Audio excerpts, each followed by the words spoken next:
जय हिंद साथियों। रिजवान जहीर की रिहाई से बदला बलरामपुर के इस विधानसभा सीट का चुनावी समीकरण।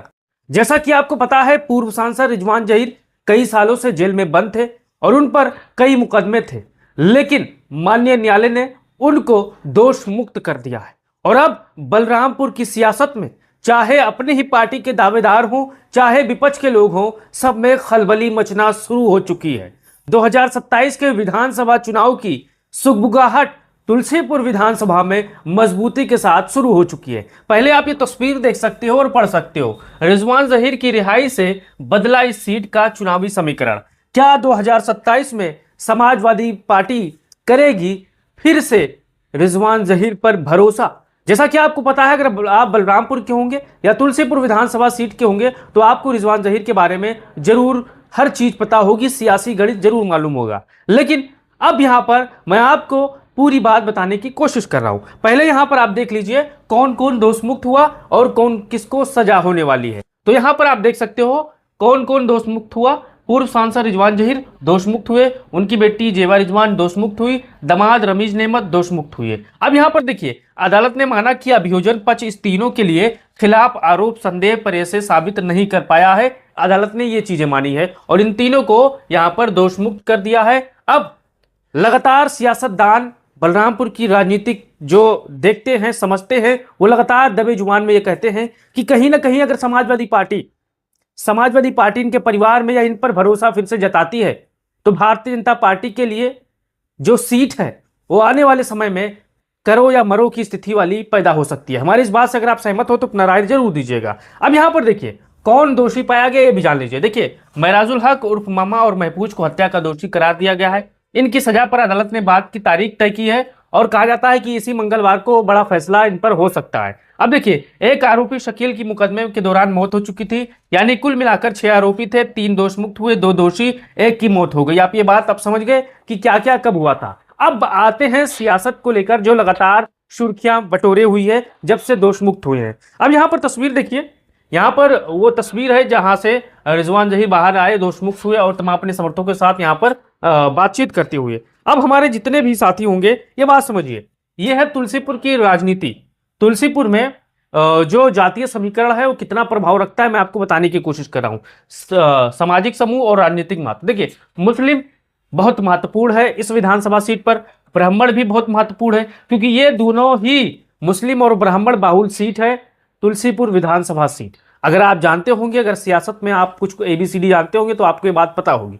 लेकिन वहां पर ठाकुर भी महत्वपूर्ण है, यादव भी महत्वपूर्ण है और कुर्मी या ओबीसी भी महत्वपूर्ण है। दलित निर्णायक भूमिका में आ सकते हैं, अन्य जातियां भी सीट का परिणाम बदल सकती हैं। लेकिन यहाँ पर जो समाजवादी पार्टी का पीडीए है, पिछड़ा दलित अल्पसंख्यक, इस सीट पर काफी मजबूती के साथ फिट बैठता है। लेकिन अब बात वही आती है, यहाँ पर आगे देखिए, दूसरा, रिजवान जहीर की असली राजनीतिक ताकत क्या है ये भी आप जान लीजिए कि रिजवान जहीर मजबूती के साथ कैसे क्या हुआ ये भी समझिए। देखिए, रिजवान जहीर की सबसे बड़ी ताकत उनकी पुरानी व्यक्तिगत राजनीतिक पकड़ है। आप देखिए, वो तुलसीपुर से 3 बार विधायक रह चुके हैं। 1989 में निर्दलीय, 1993 में सपा, 1996 में बसपा की टिकट पर। इसके बाद 1998 में उन्होंने लोकसभा चुनाव जीतकर बलरामपुर से सांसद का पद हासिल किया।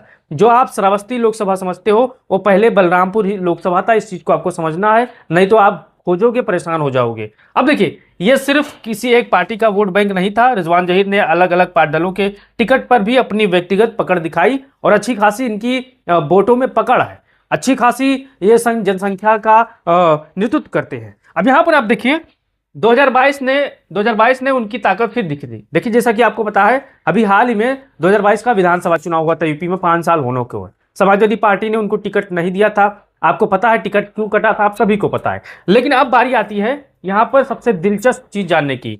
अब देखिए, सपा से टिकट नहीं मिलने के बाद उनकी बेटी जेबा रिजवान निर्दलीय चुनाव लड़ी और उन्हें 51,251 वोट यानी 25.27% यहां पर वोट मिले। अब भाजपा की कैलाशनाथ शुक्ला 87,032 वोट लेकर जीते और जेबा दूसरे स्थान पर थी। जीत का अंतर 35,781 था। और वहीं पर समाजवादी पार्टी के अब्दुल मशहूर खान जो चुनाव लड़ते हैं वो लगभग 40 से 41,000 वोट पाते हैं और वो भी काफी तीसरे नंबर पर थे। मतलब बिना किसी बड़े दल के चुनाव चिन्ह के भी रिजवान जहीर परिवार 51,000 से ज्यादा वोट खींचने में सफल रहा। यही उनकी व्यक्तिगत राजनीतिक ताकत सबसे बड़ा प्रमाण है। इस चीज को आपको ध्यान देना है।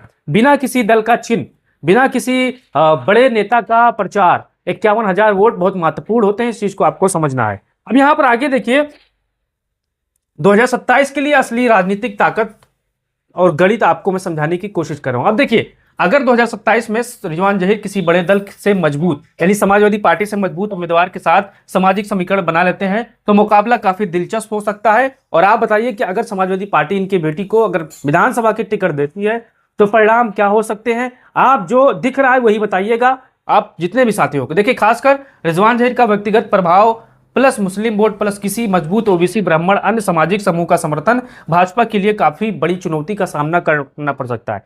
दोनों चुनाव हुए, 17 उठाइए और आप 22 उठाइए, दोनों के आपसी लड़ाई से जो ये विधानसभा सीट है वो भारतीय जनता पार्टी जीत गई है। यानी दो घर की लड़ाई में तीसरे ने फायदा उठा लिया है, ये आप यहां पर ध्यान दीजिएगा। अगर आप दोनों का वोट बैलेंस करोगे, अगर सपा का वोट बटा ना होता तो भारतीय जनता पार्टी का विधायक इस विधानसभा सीट पर ना होता, इस चीज को आपको समझना है।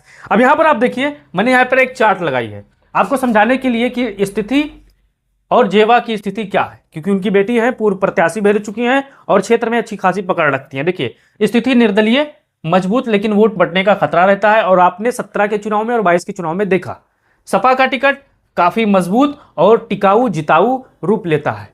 सपा प्लस रिजवान जहीर का पूरा नेटवर्क बहुत बड़ा मजबूत नेटवर्क होगा, क्योंकि जो समाजवादी पार्टी का वोट है और रिजवान जहीर का जो वोट है अगर वो वोट एक साथ मिल जाते हैं और वो एक साथ कैश हो जाते हैं तो आप मान के चलिए ये वोट 1 लाख के करीब हो सकता है। Sapa plus Muslim plus OBC PDA का व्यापक गठजोड़ सीधा जीत का मुकाबला, सपा का वोट बटा सीधा भारतीय जनता पार्टी को फायदा हुआ। वो 17 में आप देख चुके और वो आप 22 में देख चुके कि समाजवादी पार्टी के अपने ही घर के उम्मीदवार चुनाव लड़ जाते हैं और फायदा यहां पर भारतीय जनता पार्टी को हो जाता है। लेकिन यहां पर हमारे जितने भी साथी होंगे, अब आप बताइए क्या 2027 में अगर समाजवादी पार्टी रिजवान जहीर या उनके परिवार को मौका देती है, चुनाव में टिकट देती है, तो परिणाम क्या हो सकते हैं, चुनावी समीकरण क्या हो सकते हैं। अगर आप इस विधानसभा के रहने वाले होंगे तो आप अपना राय दीजिए और बताइए कि सबसे प्रबल दावेदार इस विधानसभा सीट से समाजवादी पार्टी का कौन है, जो मजबूत व्यक्तिगत पकड़ रखता हो, निर्दलीय पकड़ रखता हो। आप इसको कैसे देखते हैं, अपना राय दीजिए और वीडियो को शेयर करिए।